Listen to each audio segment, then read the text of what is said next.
രാത്രിയായപ്പോൾ ഒരു ഒന്നൊന്നര വിശപ്പ്. പിന്നൊന്നും നോക്കിയില്ല, കയ്യിലുള്ള സാധനം വെച്ച് ഒരു തട്ടിക്കൂട്ടം veg biryani. Mushroom, carrot, beans, tomato, onion, പിന്നെ അങ്ങോട്ട് കട്ട്. കട്ടിന് മുന്നേ കഴുകിയും കൂടെ എടുക്കണം, അല്ലെങ്കിൽ ഇതിനകത്തുള്ള പോയ്സൺ മുഴുവൻ നമ്മുടെ വയറ്റത്തിരിക്കും. ഒരു പ്ലാൻ ഇല്ലാത്തതുകൊണ്ട് വെജിറ്റബിൾസിൻ്റെ അവൈലബിലിറ്റി കുറച്ച് ലെസ്സായിരുന്നു. എന്തായാലും കല്യാണപ്പരയിലല്ലോ, കൃഷ്ണപ്രയുടെ വീട്ടിലല്ലേ, തൽക്കാലം അതൊക്കെ മതി.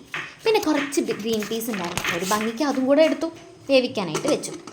പിന്നെ കുക്കർ എടുക്കുന്നു, ചൂടാക്കുന്നു, ഓൾ സ്പൈസസ് ഇടുന്നു, ഒനിയൻ ഇട്ട് നന്നായിട്ട് വഴറ്റുന്നു. പിന്നെ ജിഞ്ചർ ഗാർലിക് ചതച്ചതും ടൊമാറ്റോയും ചേർക്കുന്നു. അതും കഴിഞ്ഞ് നമ്മുടെ പൊടി വിതരണം, മഞ്ഞൾപ്പൊടി, മല്ലിപ്പൊടി, മുളക് പൊടി, പിന്നെ എൻ്റെ സ്വന്തം ഗരം മസാല, ഇതെല്ലാം കൂടി ഇട്ട് കഴിയുമ്പോഴേ എൻ്റെ പൊന്ന് സാറേ, ഒന്നും പറയണ്ട. അയ്യോ, കാര്യം കഴിഞ്ഞില്ല. ഇനി അടുത്ത സ്റ്റെപ്പ്, മെയിൻ സാധനം തൈർ, അതും ചേർത്ത് കട്ട് ചെയ്ത് വെച്ച് വെജിറ്റബിൾസും കൂടെ ആഡ് ചെയ്യണം. പിന്നെ കൈമ റൈസ് കഴുകി ഇട്ടതിന് ശേഷം മല്ലി, പുതിന, പിന്നെ കുക്കർ ക്ലോസ് ആൻഡ് ഓപ്പൺ. അതെ, വെള്ളം ഒഴിക്കാൻ മറക്കരുതേ. കൂടെ ഞാൻ കുറച്ച് സോയാബീൻ കൂടെ, ഒരു രസം. ഒരു വിസിലും മതി കേട്ടോ.